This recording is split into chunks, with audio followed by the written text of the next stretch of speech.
it's like this. There was a guy named Benny Collins a long time ago. He used to work for Santana back in the day. Benny was black as night, Wolfman Black, we called him. And he was, he was one of the first people that actually had the title production manager.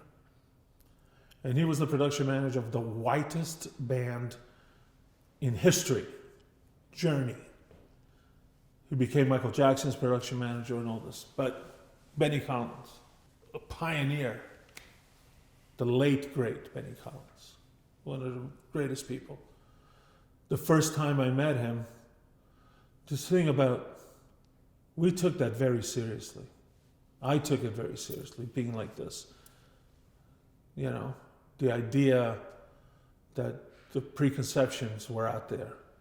And I'm not embarrassed to say, you know, blood was spilled back in the day, whether it was in Mississippi or in Louisiana or in Texas or in upstate New York, where people had preconceptions of what you are and who you are and what you're about, by how you present it.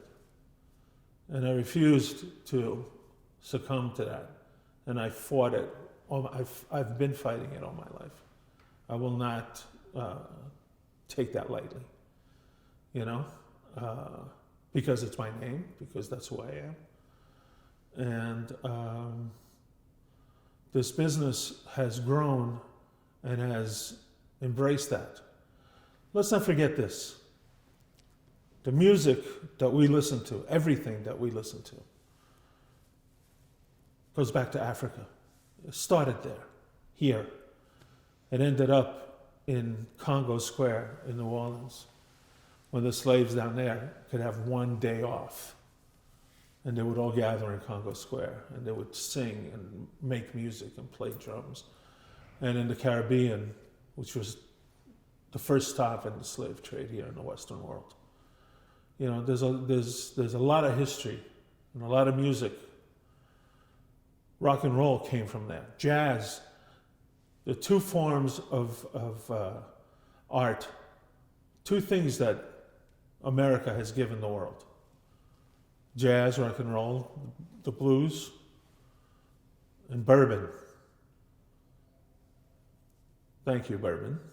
You know, it makes it a little easier at times.